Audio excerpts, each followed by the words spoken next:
Derrick thinks that windshield wipers should be replaced with lasers. I'm Skylar Booker from Granite Falls, Washington. Let's talk about that.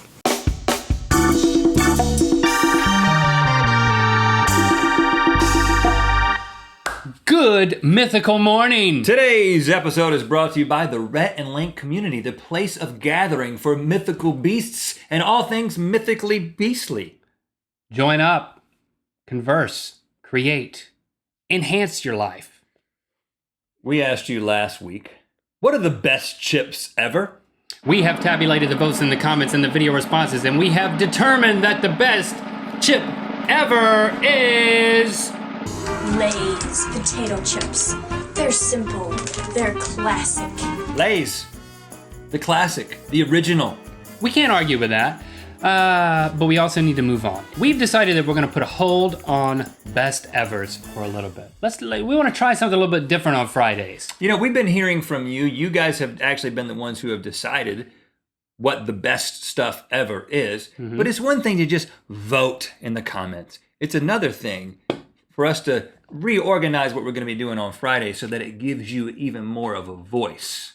Because there is a beautiful interaction that could happen here, because this is the internet, where it's a conversation, not just a presentation. And the first 4 days of the week, we say, blah, blah, blah, blah, blah. Let's talk about that. We dictate the conversation. So we've had an idea to flip it around a little bit and allow you, the viewers, the mythical beast, to dictate the conversation, for you to say, let's talk about this. Well, let's talk about so-and-so. But it's even going a step beyond that. It's not, hey, what do you think about this, Rhett and Link? Or asking a question. It's, I think this. A mythical beast saying, I think this. And then we explore that. Okay, and we're going to go through several of them. Or I feel this. You could feel it, I guess. I'm opinionated about something. So it's an opinion or a perspective that is unique and mythical beastly enough to generate conversation amongst all of us. Like Derrick Reynolds on Facebook, he said, and he submitted this on our Facebook page over facebook.com/RhettandLink. Yes. I hate the little triangle the windshield wipers miss when it is raining. I think the car people should make like a laser that burns water off the car so it will get all the water and not look like two big hills of dry windshield. All right, let's step into this one. First of all, everybody's seen it. You know that little spot down there, especially if you're short and you're barely over the steering wheel, you can't see through it. As a youngster, I remember my vision being impaired from the little dust sharks, I thought they were. Because even when it's not raining, the windshield wipers take the rain and they wash your windshield, but that part that it doesn't get, I always thought it was like a little shark fin coming up. Oh, you visualized it as a shark fin. Yeah, I did. And I think this is a perfect example of the type of thing that we want to discuss here. You know, this is a unique perspective, something that we can all relate to, but what's his name? Derrick? Derrick Reynolds. Derrick, has gone the extra mile and thought about this. He has a unique perspective. Well, he says that the car people, because you know who sits around and thinks about these things. The car people. The car people. They should make a laser to burn the water off. So, first of all, Derrick, I appreciate your opinion, but I think that a laser shining into the windshield while someone is driving the car I don't think the car people would be into that. The car people safety division might be throwing up red flags. I mean, you could have a really safe automobile that passes all the crash tests, and they're like, we gave this particular model of Volvo a very low safety rating because there's a laser that shines into the driver's eyes when it is raining. But it's not shining into the driver's eyes. It's shining parallel to the windshield. So it's shining to like people who are passing or driving. It's shining to the people who to the trucker behind you in the very large rig. If you go through an overpass or something, somebody up there might catch it. I just think the solution should be the wipers. I think we need wipers that just get more than windshield, or else they should make the windshield to be in the shape of the wipers. I think they should make us what? They should make the windshields in the shape of the wipers? So that little shark fin that you're talking about will just be like a piece of a piece of the car. Make the wipers in the shape of the windshield. Or the windshield into the shape of the wipers. Make the windshield in the shape that the wipers actually get. Well, I'm going with lasers just because it's simple. The problem with lasers is that for every idea, you have to evaluate it against the criteria of this. how easily could this idea be used for evil? And Very easily. I think this one is just turn the lasers, and all of a sudden you've got a James Bond scenario here. Thanks for your perspective, Derek. We're going to move on to Valerie Giese. I think it's Giese or Giese. She says the meaning of the polite phrase "excuse me" seems to have taken on the meaning "get out of my way now." She goes on to explain that when you're in a public place and you need someone to move, you say "pardon me" or "excuse me," and she says essentially that just means "get out of my way." She's got a good point, because I do this on a regular basis, and it seems like a polite thing to say, but I think it's when you like fart in public, that's when you're supposed to say like "excuse me," like "I am sorry for that." So It shouldn't be preemptive, I think, is her point. So excuse me should not be used when asking someone to move. It should be used when you've just passed gas. Or, burped or bumped. When you've actually already bumped into somebody, that's when, oh, excuse me, sorry. So excuse me should only mean I'm sorry. It should not mean get out of my way. Well, that would be an application of Valerie's perspective. I think personally, you know how like when you're out on like a greenway and you're with your kids and you're like on a bike, and then like a guy who's on a much faster bike who's wearing like the tight pants. Yeah, a biker. He says, "On your left." Yeah. Or "on your right." He usually says "on your left" because that's when they're supposed to pass.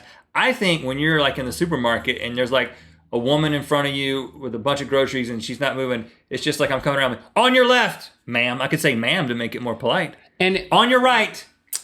I love that idea. I'm in total agreement, because I think, technically what the biker would say in truthfulness is coming right at you.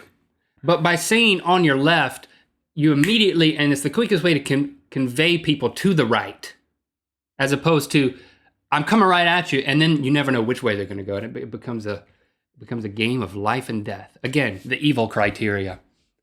I'm in agreement with you, Rhett. And Valerie. And I'm on your left, by the way. Valerie, let us know what you think about, coincidentally, switching things up and just giving people a heads up. Let's go to a few more. Allison Mitton. She says, no matter what your older siblings tell you, if you eat or swallow a watermelon seed, a watermelon will not, I repeat, will not grow in your stomach. And who is this? Allison? Allison.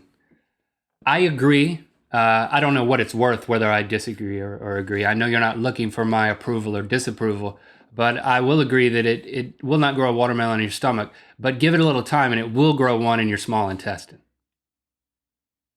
I also agree with Allison on this, but I think that convincing little children of things like plants growing inside their body is like that's one of the things that you should do. I mean, I think fear parenting, is that what you're saying? No, that's one of the fun things in my mind about being a parent is I have these little kids that I can just tell them whatever I want to. Lie parenting. I can tell them whatever I want to. I could be like, "Don't eat that, son. It'll grow a watermelon plant inside your stomach." And to see the look on their face when they're like, "What do I do now?" And I'm like, "Just kidding." I always tell them I'm kidding, but it's a joke. What, weeks later, or like in a letter from prison? I have told your kids a lot of things. Yeah, you don't tell my kids you're lying. I told your kids that as a child I lived exclusively in the woods. They were thinking that explains a lot. They did not question that one. Lily and Lincoln kind of know me now. Yeah, they kind of know me now, and so they know how to read joking. you. They're reaching an age, and they've been around you long enough to know how to read you. But some of Locke's new friends, Locke and Lincoln and Lily's new friends, like Loy. Yeah, I told her in May the other day. These two little girls, 5, 6 years old. I told them that I lived in the woods as a child. And I neglected to tell them that I was joking. And then she came up to me the other day and she was like, "What was it like living in the woods?" This is a follow-up question. It was like 3 weeks later. I said, "Well, it's tough. You got to look out for yourself." So you were committed at that point. I lived inside of a tree. And now a lot of people would say you're being dishonest and you're lying to these kids. It's fun. But if it no harm done. But it's only good if the lie prevents them from swallowing watermelon seeds, which are clearly bad for them. I mean, yeah, what's the motive in the lie? It's all about the motive. Or is it? Jessica Wooten says carrot cake is an abomination. Vegetables and dessert should not commingle as a general rule. So she thinks that you shouldn't have a vegetable flavored dessert. Yeah, no one's going to disagree with that. But carrot cake is awesome. But you're still not disagreeing, right? With cream cheese icing? But you're still in agreement? No, I'm not in agreement. I love carrot cake. My grandmother-in-law makes a carrot cake that the longer that you leave it out, the better it gets. And one time we left one out for like 6 weeks. Do you know why that's able to happen? It's some sort of fermentation. And the way that the flavors just, it becomes this almost this, it's about to completely rot and fall apart. But you eat it right at that breaking point. It's not a piece of wood. It doesn't rot. It grows mold. And then rots. Do you know the reason why her cake is able to do that? Just say no, because you don't know. I have no idea. She leaves the carrots out. Think about it. Okay. All right, let's wrap up this show, and so where you can have some more time to prompt. We're not going to comment on this one. We're just going to leave you with Caleb Benoit's thoughts as you bring the wheel up, Link. Caleb says, consuming something questionable, i.e. gulps of ketchup water, for money isn't always the smartest thing, even if $5 seems like a lot. Thanks for writing on our Facebook wall. If you want us to talk about something next Friday, it needs to be an opinion or perspective. It does not need to be a question. Who are we to answer questions? We're no different than you. I spun the wheel. We're participating in a conversation. Opinions, perspectives worth conversing about. Facebook.com/RhettandLink. Not in the comments. Comments are for today's discussion.